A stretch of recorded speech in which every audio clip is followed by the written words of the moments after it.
Buenas noches. Hoy vamos a presentar un tema de gran relevancia en nuestra actualidad y que tiene que ver sobre el colectivo LGBTI más. A continuación presentamos el tema, los transfeministas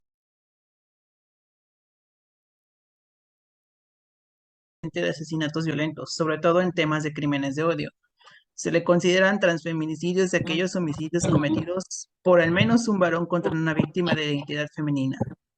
En nuestro país, la comunidad LGBTI más busca justicia a los crímenes de odio en los que constantemente se encuentran vulnerados. En este caso particular, los transfeminicidios, se busca establecer como un nuevo tipo penal y de esta manera se logra tipificar para que se generen las sanciones adecuadas a los responsables. Por lo que nos cuestionamos, ¿se deben tipificar como crímenes de género?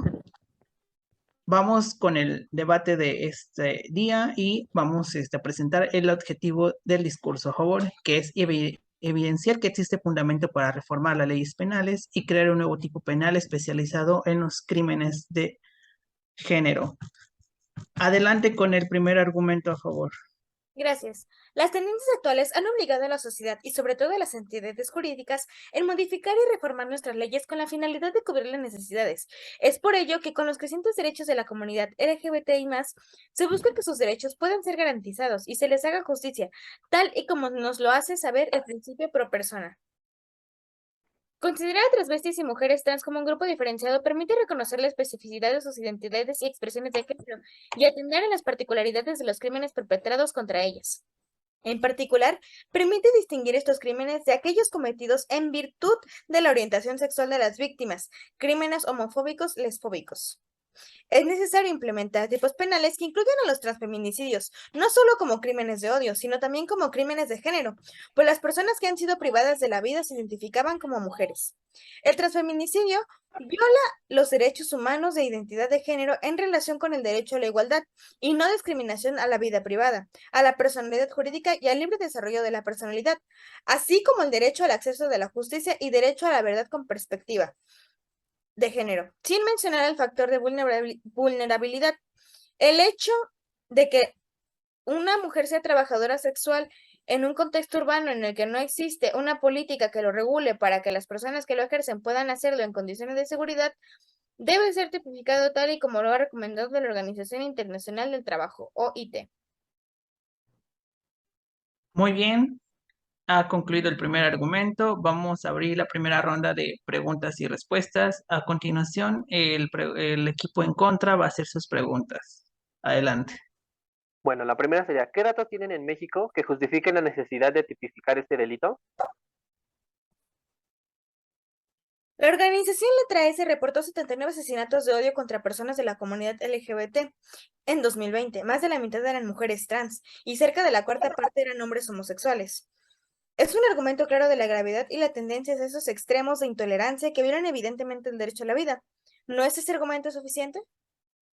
No es que no sea suficiente, sino que hay que tomar en cuenta que para realizar alguna modificación en el Código Penal, sobre todo en el ámbito del establecimiento de una sentencia en específico, que en vez de lograr que se dé una solución efectiva, suceda que solo se aplacen los procesos y crezca la carpeta de delitos impunes.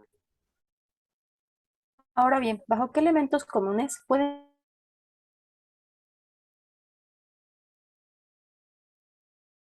Se desarrollan ocupaciones estigmatizadas y de riesgo.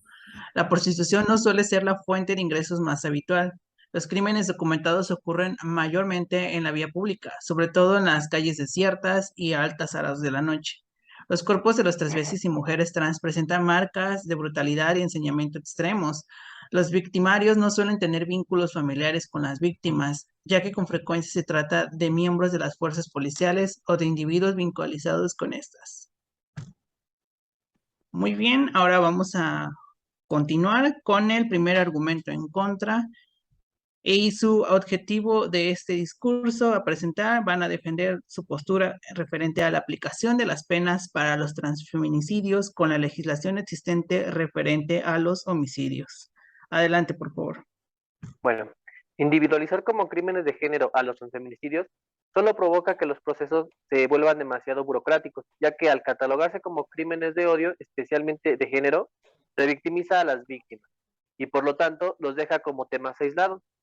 Se debe trabajar con lo que ya tenemos, es decir, con la legislación, retomando el artículo 138 del Código Penal de la Ciudad de México. Esto al referirse como homicidio a la alteración voluntaria u odio, donde precisamente no se estipula el género. No necesitamos que expresamente nos diga la palabra género, pues el solo hecho de cometer un homicidio ya es acreedor a ser sancionado por las leyes penales. Además, la mayoría de los delitos ocurridos se da en los casos de aquellas mujeres que están laborando como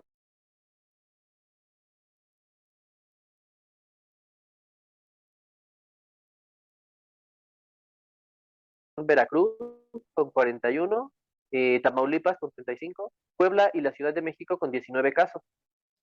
A Por lo tanto, continuación, el segundo argumento en contra. Adelante, por favor.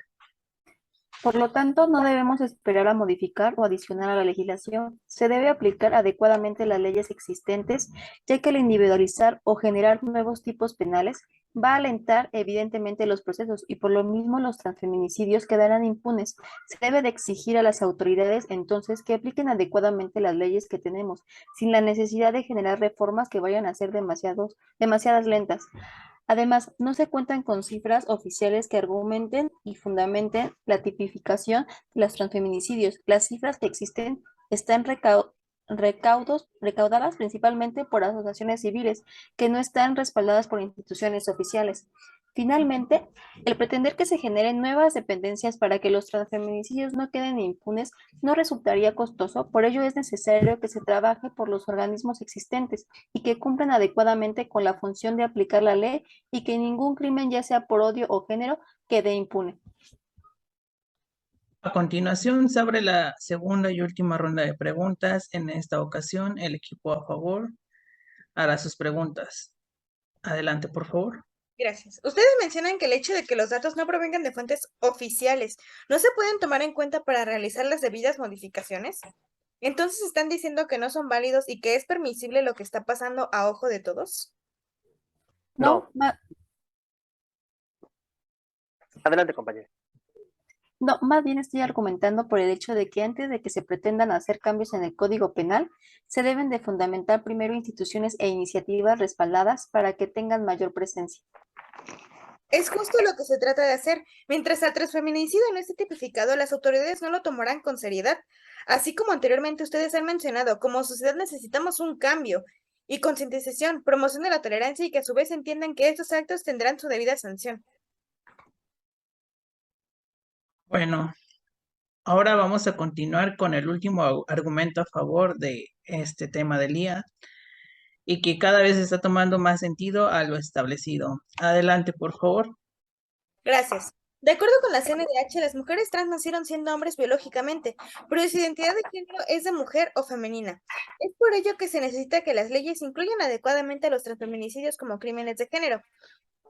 Nuestra legislación no cuenta con avances para tipificar estos delitos. Sin embargo, se han creado varias iniciativas, especialmente en el Congreso de la Ciudad de México, donde figura Giancarlo Lozano Reynoso, diputado por Morena, quien ha propuesto adicionar a la fracción 8 del artículo 138 del Código Penal que este tipo de crímenes de odio se presente como agravante por expresión de género, además de sancionarlo como discriminación. La tipificación del transfeminicidio como crimen de género un mayor enfoque para que finalmente logren el objetivo fundamental, hacer justicia. Insisto que se debe de implementar esta adición al Código Penal de la Ciudad de México. Con ello se lograría no solo avanzar en materia jurídica, sino que también sería justicia para las víctimas y no quedarían impunes los transfeminicidios. Muy bien, se cierra el debate, los discursos presentados, los argumentos a favor y en contra. Y ahora vamos a pasar a la conclusión y la retroalimentación y por supuesto el veredicto de nuestra juez. En este caso es Miriam. Adelante por favor con su veredicto y su retroalimentación. Muchas gracias, buenas noches. Bueno, pues las presentadas, sin duda que nuestros feminicidios son crímenes de odio que deben ser castigados y no quedar impunes. Sin embargo, la controversia se presenta al definir si se debe catalogar como crímenes de género. Por una parte, tenemos una postura que defiende y solicita que se establezca un nuevo tipo penal. Y de esta manera se clasifiquen como crímenes de género los transfeminicidios. Y por otro lado, se difiere de ello, pues se considera que este tipo de crímenes no se deben individualizar, ya que solo permite la ineficacia en los procedimientos. Además de que resultaría costosa la intervención de nuevas dependencias que abarquen especialmente a este tipo de delitos. Por lo tanto, sí se debe tipificar como crímenes de género a estos transfeminicidios, principalmente por la ideología de género, ya que, como bien se mencionó, va más allá del nacimiento biológico y sin duda transgrede los derechos de las personas de la comunidad LGBTI+, especialmente a las mujeres transgénero, que a lo largo del tiempo han sido marginadas y discriminadas, en donde el reconocimiento de este tipo de delitos por nuestra legislación sería un paso muy grande en materia de ideología de género, ya que no solo se modificaría y se tipificarían los crímenes de género, no quedarían impunes y finalmente sería justicia para aquellas mujeres que fueron calladas. Hashtag ni una más. Entonces, su veredicto es por la postura a favor. Así es, mi veredicto es con una postura a favor. Bueno, eso han sido las conclusiones y el veredicto de nuestra juez. Por lo tanto, determinamos que el equipo a favor ha sido el ganador, el victorioso de este debate, y con eso cerramos nuestra conversación el día de hoy. Muchas gracias por su atención. Nos vemos en la próxima. Buenas noches. Buenas